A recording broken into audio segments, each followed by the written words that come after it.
Rashad Hussain is the U.S. Special Envoy to the Organization of Islamic Cooperation. He joins us now from the State Department in Washington, D.C. Rashad Hussain, good to speak with you.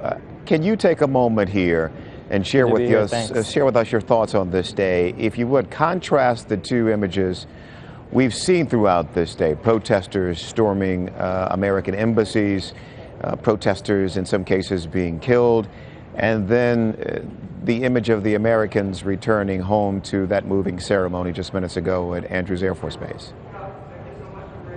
Well, let me step back for a second and say that the video that's been circulating out there that has resulted in a lot of protests is it's something that's disgusting and it's reprehensible. And of course, our government had absolutely nothing to do with it. In fact, it's been condemned, as you know, by the President and Secretary of State, and it's been condemned by Americans of all faiths, Christians, Muslims and Jewish people across the country, and it's been condemned by Muslims all around the world. But more than the video, they've also condemned the violence consistently. You have religious leaders, you have leaders of Muslim-majority countries that have come out and spoken against it. And I think what people around the world, including the vast majority of Muslims, what they want to see is they want to move past this and want to get on with their lives in a peaceful way. You have, of course, people that have been enraged by the video, and you see protests that are going on in various locations, and I understand why people are upset about it, but it's important to remember that I think the vast majority of people in the world, including the Muslim world, believe that violence is not an appropriate way to respond to the hateful depictions that are circulating out there. So, Rashad, how much of the anger and how much of the violence that we've seen today do you believe is directly attributable to the video, and how much of it is organizations and groups taking an opportune moment to stir up trouble, frankly?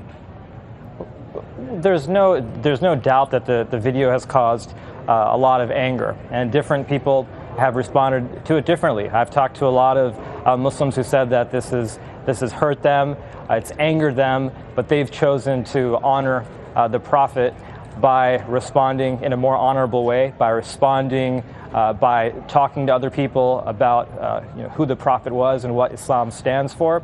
And there's other people that are angry, and they may have grievances that stem from their perceptions of the United States or United States policies. It's impossible to tell, but there's no doubt that the film itself has caused people anger. And again, it's not something that our government has anything to do with, but I think that it spurred a lot of emotional feelings in a lot of people around the world. Rashad, have you been satisfied with the responses of leaders in this region to the pictures that we're showing now, the events that have transpired over the course of the day?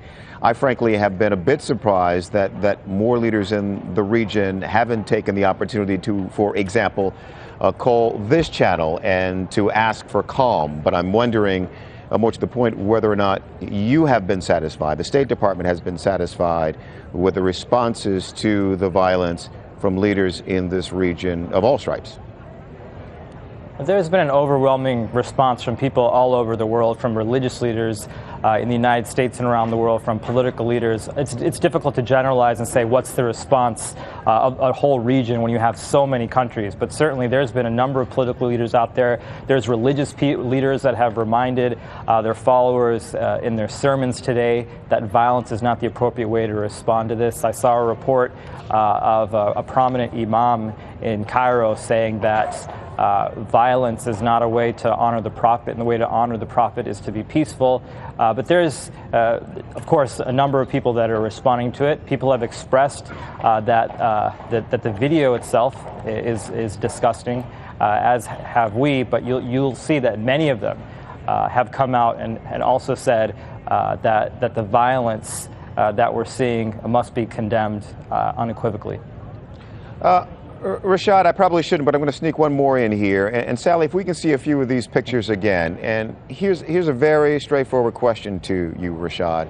As you take a look at some of the violence displayed in pictures from earlier today, these are pictures live now from Cairo.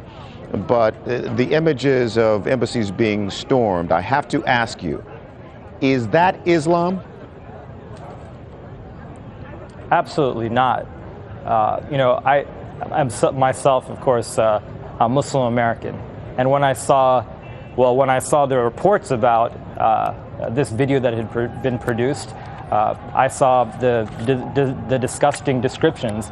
I personally didn't go and watch it, but I understand that the feelings that it causes. But I also know, and I returned from Friday prayers myself, and I heard the Imam say that violence is absolutely not acceptable for a number of reasons. First, violence against innocents is always wrong. Second, in Islam, there is a prohibition against harming ambassadors. There's an honored place for ambassadors that come in from other countries and for their staffs. And in the Quran, we have a very clear verse: "Man qatala nafsan bighayri nafsin aw fasadin fil ardi faka'annama qatala an-nasa jami'a wa man ahyaha faka'annama ahya an-nasa jami'a." Whoever kills one innocent person, it's as if they've killed all of humanity, and whoever saves one innocent person, it's as if they've saved all of humanity. And another very powerful reference that says, وَعِبَادُ الرَّحْمَنِ الَّذِينَ يَمْشُونَ عَلَى الْأَرْضِ هَوْنًا وَإِذَا خَاطَبَهُمُ الْجَاهِلُونَ قَالُوا سَلَامًا. That when people are addressed with ignorance, there's virtuous people that respond in an honorable way.